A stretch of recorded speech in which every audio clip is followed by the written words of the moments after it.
नमस्कार दोस्तों, कैसे हैं आप लोग। दोस्तों, आज की इस वीडियो में मैं आपके साथ एचबीएल इंजीनियरिंग लिमिटेड कंपनी के क्वार्टर फोर फाइनेंशियल रिजल्ट को डिस्कस करने जा रहा हूं। कंपनी ने अपने मार्च क्वार्टर फोर फाइनेंशियल रिजल्ट को आज के दिन यानी कि 24 मई को जो है डिक्लेयर कर दिया है। कंपनी ने अपने रिजल्ट को डिक्लेयर करने के साथ ही ₹1 पर इक्विटी शेयर के हिसाब से डिविडेंड देने का भी अनाउंसमेंट कर दिया है। तो यहाँ पर मैंने जो रिजल्ट ओपन किया हुआ है ये कंसोलिडेटेड रिजल्ट है। आपको बता देता हूँ कि कंपनी का रिजल्ट काफ़ी निराशाजनक देखने को मिल रहा है। यहाँ पर अगर मैं आपको शॉर्ट में पहले बता देता हूँ कि कंपनी की जो रिवेन्यू है, उसमें अराउंड जो है 22% की गिरावट देखने को मिल रही है। कंपनी का जो प्रॉफिट बिफोर टैक्स है, उसमें जो है 27% की गिरावट देखने को मिल रही है। कंपनी का जो नेट प्रॉफिट है, उसमें जो है 44% की गिरावट देखने को मिल रही है और ईपीएस में भी गिरावट देखने को मिल रही है। तो कुल मिलाकर कंपनी का जो रिजल्ट है, निराशाजनक देखने को मिल रहा है। अब मैं इस रिजल्ट को जो है थोड़ा डिटेल में एक्सप्लेन कर देता हूँ। देखिए, रिजल्ट में हमें जो है 3 सेक्शन पर फोकस करना है। पहला है मार्च 2025 का रिजल्ट, सेकंड है दिसंबर 2024 का रिजल्ट और थर्ड है मार्च 2024 का रिजल्ट। यहाँ पर आपको जितनी भी अमाउंट नज़र आ रही है, सारी की सारी अमाउंट यहाँ पर लाख में मेंशन है। तो सबसे पहले बात कर लेते हैं कि इस क्वार्टर में कंपनी की रिवेन्यू कितनी जनरेट हुई है, यानी कि मेन ऑपरेशन या मेन बिजनेस जो है वहाँ से कितने करोड़ की अर्निंग हुई है। देखिए, वहाँ से अगर हम कंपनी की अर्निंग के बारे में बात करें या रिवेन्यू के बारे में बात करें, तो 475 करोड़ की रिवेन्यू हुई है। प्रीवियस क्वार्टर में 450 करोड़, प्रीवियस ईयर मार्च 2024 में 610 करोड़ की यहाँ पर रिवेन्यू जनरेट होती हुई नजर आई है।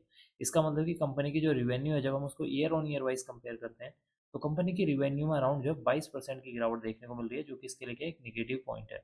अदर इनकम के बारे में बात कर लेते हैं। इस क्वार्टर में 6 करोड़ की अदर इनकम हुई है, प्रीवियस क्वार्टर में 1 करोड़, प्रीवियस ईयर मार्च 2024 में 6 करोड़ की यहाँ पर अदर इनकम देखने को मिल रही है। इसका मतलब कि इस क्वार्टर में कंपनी की जो अदर इनकम है वो सिमिलर देखने को मिल रही है। बात कर लेते हैं कंपनी के खर्चों के बारे में कि इस क्वार्टर में कंपनी ने कितने करोड़ के खर्चे किए हैं।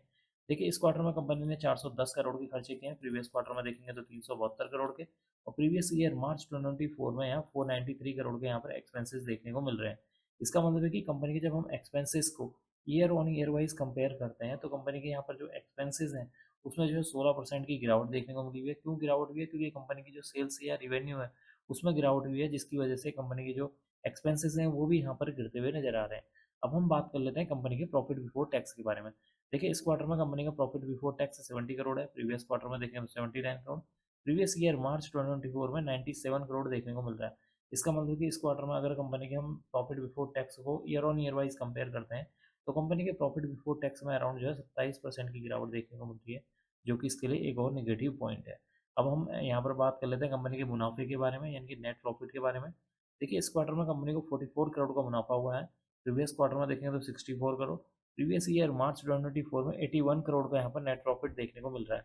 इसका मतलब है कि कंपनी का जो नेट प्रॉफिट है, जब हम उसको year on year wise compare करते हैं, तो कंपनी के नेट प्रॉफिट में अराउंड जो 44% की गिरावट देखने को मिली हुई है, जो कि इसके लिए एक और नेगेटिव पॉइंट है।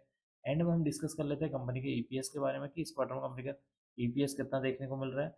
देखिए, इस क्वार्टर में कंपनी का ईपीएस यहाँ पर जो ₹1.66 है, प्रीवियस क्वार्टर में ₹2.31, प्रीवियस ईयर मार्च 2024 में ₹2.90 देखने को मिल रहा है। इसका मतलब है कि कंपनी के हम ईपीएस को भी year on year wise compare करें, तो कंपनी के ईपीएस में एक अच्छी खासी गिरावट देखने को मिल रही है।